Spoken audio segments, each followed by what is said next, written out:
Olá, estamos aqui para mais um programa As Pessoas Inspiram e com um convidado super especial, o Paulo Henrique dos Santos, ele que já esteve aqui outra vez, em outro momento, né, no programa As Pessoas Inspiram, falando um pouquinho sobre o livro dele. Agora ele já está com outro livro, que é Além de Bauman, Reflexões sobre o Amor em Tempos Líquidos, que a gente vai conhecer também um pouquinho aqui. Ele vai nos falar. Então, Paulo, ele é psicólogo pela PUC, né, de São Paulo, graduado em especialização em gestão de pessoas, também pela FGV, desenvolveu carreira e desenvolvimento de pessoas e organizações, pós-graduado em neurociência, psicologia junguiana e atualmente trabalha como psicólogo clínico e mentor hipnótico, palestrante e escritor. E também é coordenador do grupo de trabalho de desenvolvimento humano e sustentável da ABRAPS, Associação Brasileira de Profissionais pelo Desenvolvimento Sustentável. Seja muito bem-vindo. Muito obrigado pelo convite. Espero que seja produtiva essa conversa, né? Que a gente consiga trazer algumas reflexões, né, para quem estiver assistindo. Maravilhoso, maravilhoso. E Paulo, assim, eu estava até contando nos bastidores aqui que eu tinha feito que eu fiz um curso agora no mês passado de psicologia positiva, né? E quanto é importante, né? A gente, as pessoas que estão aqui, né? Mesmo que não sejam da área, enfim, conhecer um pouco mais desse conteúdo, né? Que parece assim que não está conectado com a nossa vida, mas realmente está. E Paulo, olha só, queria que antes de tu iniciar a falar sobre o livro, né? Entender um pouquinho da tua carreira, né? Eu sei que tu já falou na outra vez, mas trazer um pouquinho da tua trajetória e por que esse momento assim está sendo importante para você para externalizar o teu conhecimento por meio dos livros. Queria te ouvir. Então, eu fiz psicologia, sempre gostei da área clínica, participei de grupos de estudo na época, né, quando estudante, mesmo logo em seguida. Dediquei-me à área organizacional, onde desenvolvi carreira, cheguei a cargos executivos, e acabou em 2017. Eu sempre acabei atendendo, né? Então, desde 2008, depois 2011, de forma mais estruturada, fazia em paralelo atendimentos clínicos. E é uma coisa que sempre me satisfez muito. O mundo, né, conspira, né, até a gente entender a mensagem, né? Quer dizer, meu ciclo em organizações encerrou, né? E eu fiz essa virada exclusivamente para a clínica, através de mentorias, prestei algumas consultorias durante um tempo também na área organizacional, ainda faço, né, quando surge, mas meu foco é em psicologia clínica e mentoria, né? Mentoria é um processo começo, meio e fim, e tratamos alguns temas específicos, né, que ajudam as pessoas aí a navegar, principalmente nas organizações. Recentemente, isso pós-pandemia, parece que as pessoas estão muito mais sensíveis. Eu não sei até que ponto esse período todo, né, de reclusão que a humanidade passou afetou, né, mas tem consequências. Então, a gente está vivendo uma quarta onda da pandemia, né, que é a questão da saúde mental. E nunca se falou tanto na importância de manter a saúde mental como agora, né? Então, existe muita coisa a ser feita e parece que, de forma geral, as pessoas estão mais preocupadas com isso. Saúde mental é saúde também. Inclusive, a falta de saúde mental reflete fisicamente, É isso aí, Paulo. Que bacana, né? E eu acho que é uma fala bem importante quando tu trazes, né? De que a gente, em termos de quando a gente fala em carreira, né? A gente está se experimentando, né? E esse momento de se experimentar em outras atividades, em outras funções, ela é muito válida. Eu sempre penso assim, não tem hora para mudar, não tem hora para a gente se rever como ser humano, né? E pensando agora mais direcionado aqui ao teu livro, né? Eu adoro o autor Zygmunt Bauman, né? Que ele, na verdade, estava te contando antes, né? Em função da minha até descendência polonesa, né? Ele também é um filósofo, sociólogo, professor, já falecido, enfim, né? Mas que deixou muitas obras muito interessantes. E eu queria entender, assim, por que essa escolha, então, pelo Bauman para esse segundo livro, né? Eu acho muito precisa a análise que ele fez da sociedade. Ele traz uma abordagem sociológica, né? Então, como a sociedade age. E isso a gente percebe nas nossas relações pessoais, percebe nos relacionamentos afetivos, e isso eu fui percebendo através da prática clínica também, né? Então, eu falei, poxa, existe tal movimento, mas como a gente lida com isso, né? Então, o livro, além de trazer de forma muito enxuta, e eu procurei pontuar alguns aspectos da obra dele, eu resolvi pontuar o que tange aos amores líquidos, né? É uma questão assim, a humanidade está mais narcisista, está mais consumista e outros istas, né? Então a gente está chegando a um ponto de inflexão da sociedade que está conduzindo as pessoas a manterem um padrão de relacionamento. No livro, eu procuro trazer alguns exercícios para buscar a essência mesmo do ser humano. O Bauman faleceu recentemente, né? Ele partiu aí com mais de 90 anos, né? E talvez agora ele escrevesse a respeito de inteligência artificial, né? Que é uma realidade, veio para ficar. E assim, o que vai nos manter enquanto seres humanos é a nossa essência, é olhar para dentro, antes de olhar para fora. Perfeito. E Paulo, eu estava dando uma olhada dentro da tua carreira profissional, enfim, né? Tu fizeste também estudos com neurociência, estudos de Jung, né? Como é que tu conseguiu conectar isso e como é que tu trazes essas filosofias também para a leitura dessa obra? A neuropsicologia tem avançado muito, né, através da neurociências. Eu me especializei nisso através de leituras, né? Eu fiz a pós-graduação e depois lendo o material à parte. Nós temos um neurocientista, ele é muito bom e muito pouco conhecido aqui no Brasil. Parece que a fama dele no exterior é maior, Antônio Damasio. Né? Então, ele tem um livro sensacional que se chama O Erro de Descartes. Né? E, assim, é acessível, né, para todo mundo, então fica uma dica de leitura bem interessante também. Mesmo ele traz já alguma influência dos arquétipos, né? E isso conecta com Jung. Enquanto a gente está falando aqui, uma série de neurotransmissores estão sendo produzidos, né? É impossível, está ficando impossível separar, né, a psicologia da neurociência. Né? Então, eu dou uma pincelada, eu falo em um capítulo sobre neurociências e os principais hormônios e neurotransmissores que ocorrem numa relação, seja no início, seja no fogo da paixão, ou no calor do amor, né? Então, tem essas diferenças.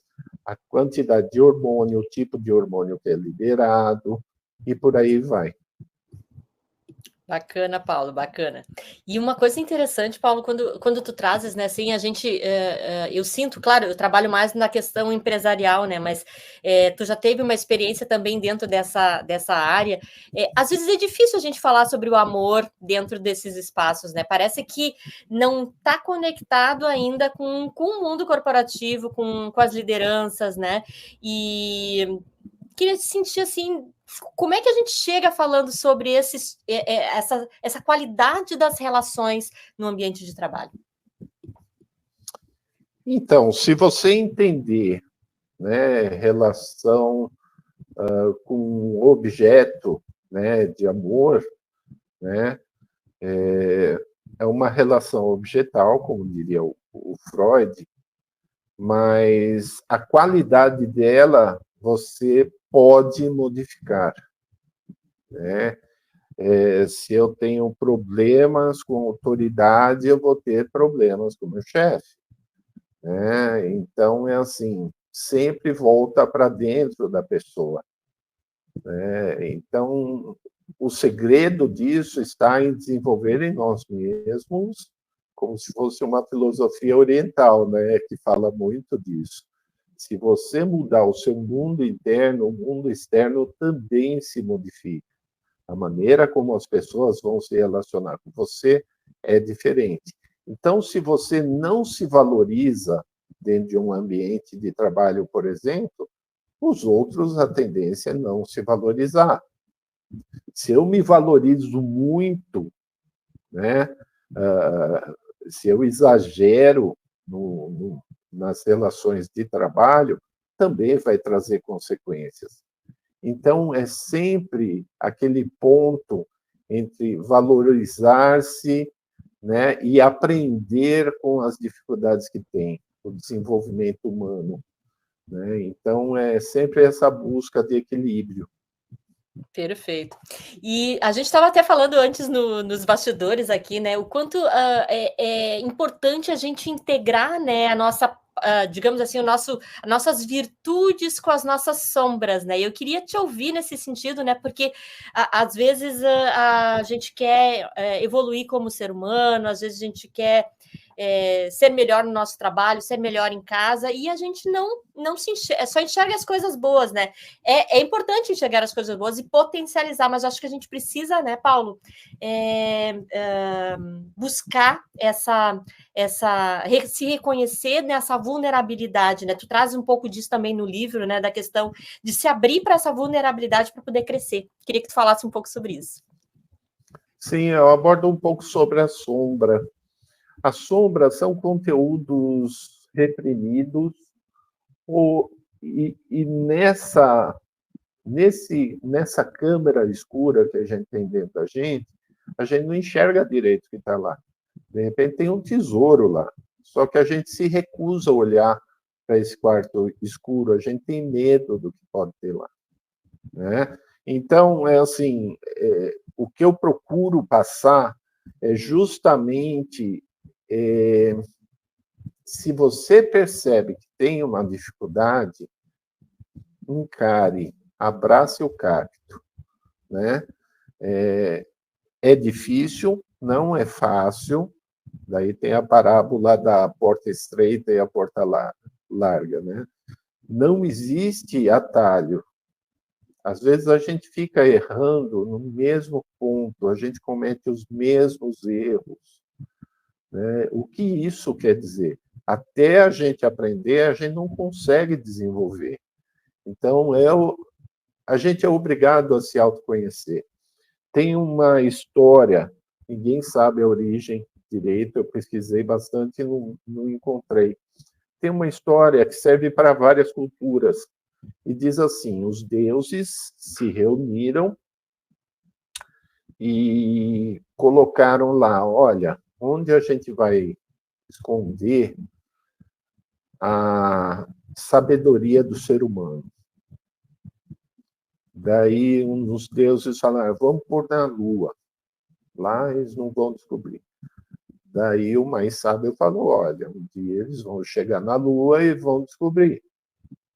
Ah, então vamos pôr na maior profundeza dos mares.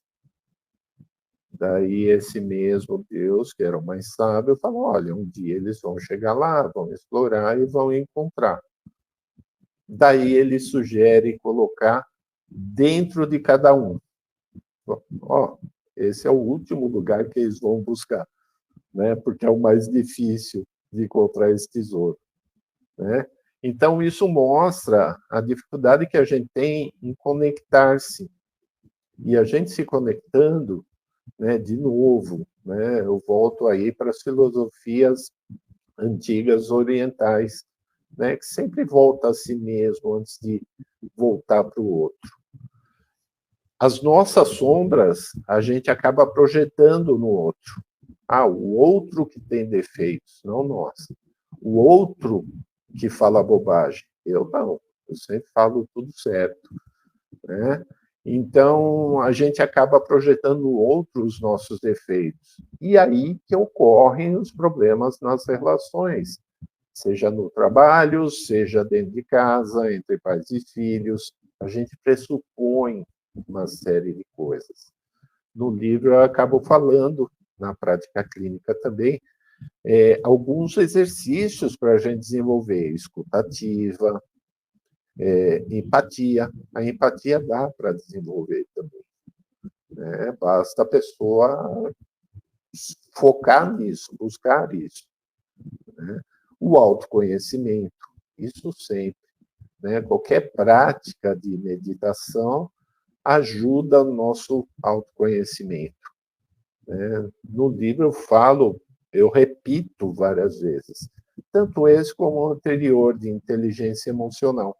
Eu falo bastante sobre mindfulness, né, que é a atenção plena. Se a gente pudesse traduzir direto, né, seria atenção plena. Então, é uma coisa que está ao alcance de todo mundo, né? Além da psicoterapia, que é uma forma de você ter aí uma pessoa para fazer os contrapontos e a pessoa se autoconhecer. E se autoconhecendo, conhece também a sombra dela, né? E ajudar, não é jogar embaixo do tapete, é ajudar a integrar na personalidade. Eu lembro, acho que foi Michael Bakhtin que fala sobre isso, de que, na verdade, para te conhecer, tu precisa do outro, né? Essa visão do outro, ela ajuda no autoconhecimento da gente, né? É uma questão social, né, Paulo? Sim, sim. Nenhum ser humano é uma ilha, né? Então, nós, enquanto humanidade, nos desenvolvemos em grupos, né? A gente tem uma dependência de sobrevivência até, né? Por isso que eu acho que essa pandemia teve efeitos aí grandes, né? Que a gente ainda não sabe direito onde está, né, esse buraco. Isolou as pessoas de uma forma nunca antes vista, né? Verdade, verdade. E Paulo, assim, dentro da mensagem do amor mesmo, né? Como é que a gente consegue, por meio do amor, né? Então, tentar melhorar nossas relações pessoais e profissionais? Primeiro você precisa se gostar, né? Então o trabalho, novamente, é interno. E é isso, por isso que eu coloquei além de Bauman. Ele faz um retrato da sociedade perfeito. Agora, como lidar com isso, né?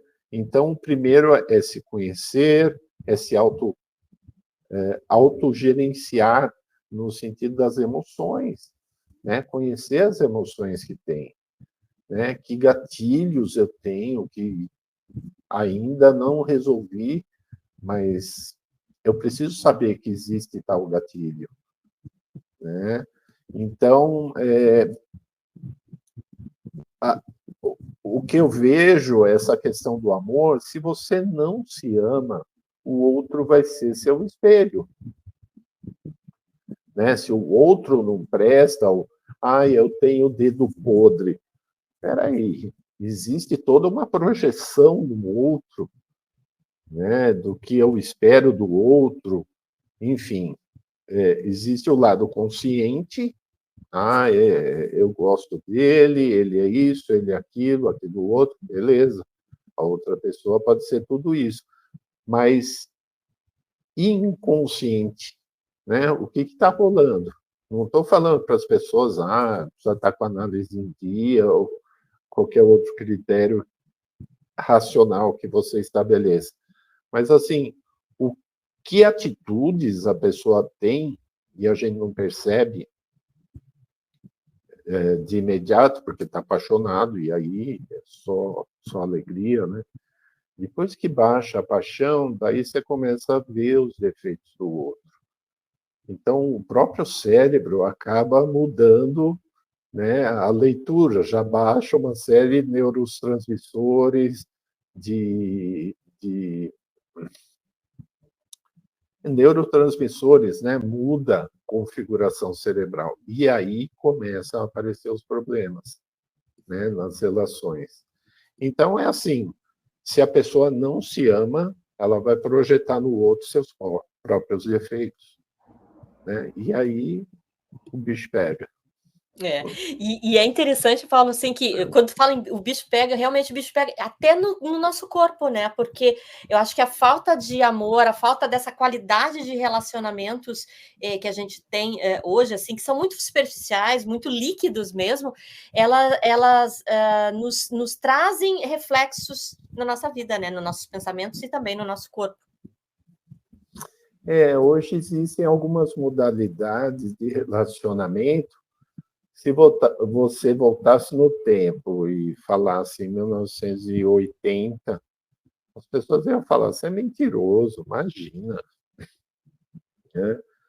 Houve uma comoditização nas relações. Né? É um commodity, né? Um investimento líquido e certo que você vai ter a sua dose de neurotransmissores. Né? Então, a gente ficou muito coisificado, né? Esse é o problema.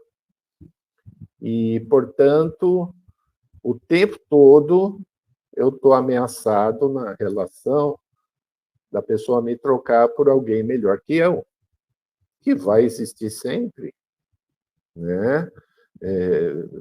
Melhor em várias coisas, né? Agora, o grande desafio é haver essa conexão que vai um pouco além, né? É uma conexão não apenas física, mas levar em consideração tudo de bom que existe dentro da relação, né? E as pessoas não estão fazendo essa conta. Antigamente, enguiçava a TV, você mandava consertar o liquidificador, as coisas, né? E a relação durava mais. Hoje, é o contrário, quebra a tela do celular, você faz tudo para consertar. E as relações você troca como se fosse uma coisa. Né? Então, tem essa inversão, né? A gente percebe a inversão de valores da sociedade, né? Como o próprio Bauman pontuou, né? De alguma forma, mas psicologicamente isso traz danos, não só no momento, mas depois.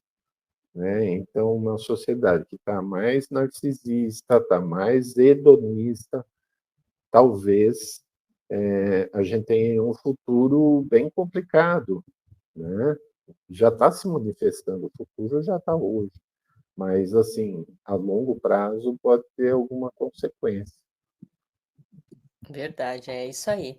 Mas, Paulo, olha só, infelizmente a gente já está na finaleira aqui do nosso programa, né? E eu preciso perguntar para ti, assim, quais são os próximos passos, né, do psicólogo, escritor, aí para 2025, já projetando 2025, né? E também pedir para te deixar tuas redes sociais, né, os teus projetos, enfim, para as pessoas poderem te acessar, né, e continuar essa conversa mais para frente. Legal. Meus planos continuar atendendo, continuar me desenvolvendo como pessoa, para eu poder ser um terapeuta melhor, né, um profissional melhor. Sobre livros, já tenho alguma coisa escrita, é uma ideia antiga que eu tenho, mas já tenho alguma coisa escrita. Agora, vamos ver se eu consigo publicar. Sobre minhas redes, eu tenho o Instagram, paulo.santos.psico, né? O Instagram, eu eventualmente coloco aí eventos que eu vou participar ou que eu participei, né?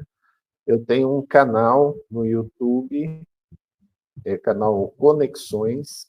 A pessoa pode acessar através do paulo.santos.psicólogo, né? Sempre trago convidados falar psicologia ou sobre artes mesmo, né, de forma geral, que é uma coisa que eu curto também. E é isso, né? Então, eu vou mostrar aqui a capa do livro. Esse é o mais recente. Tem o de inteligência emocional, que é muito fácil a leitura, é bem direto também e bem prático, né? Então, tem as dicas para acabar desenvolvendo mais a inteligência emocional. Que eu acho que, assim, a gente está carecendo bastante nisso, né? A gente fala bastante, você precisa ser inteligente, isso, aquilo, mas a gente está precisando cada vez mais. Sem dúvida. Que bom, Paulo. Foi um prazerzão estar aqui contigo, né? E sempre muito bom, né, a gente ouvir você, né, contar aí as novidades e trazer uma perspectiva, né, de autoconhecimento mesmo, né? Que é tão importante aqui para quem está nos ouvindo, né? Está pensando em mudar de carreira, está pensando em se melhorar como ser humano, né? E evoluir. E a psicologia, ela sempre traz, né, provocações muito importantes. Às vezes a gente não entra, não consegue as respostas, né? As respostas estão dentro de nós, mas é sempre muito bom estar em contato, né, e estar aberto para essas mudanças que estão acontecendo no mundo, né, e automaticamente, né, trazer o máximo de luz interna para que a gente seja realmente a nossa melhor versão nesse momento. Então, te agradeço aqui de coração, agradeço as pessoas que estão nos ouvindo, né, e já convido para estarem comigo na próxima semana com mais um programa As Pessoas Inspiram, tá bom? Bye, bye, e agradeço. Obrigada, Paulo. Obrigado a você pelo convite e a gente se vê. Obrigado. Valeu. Até mais.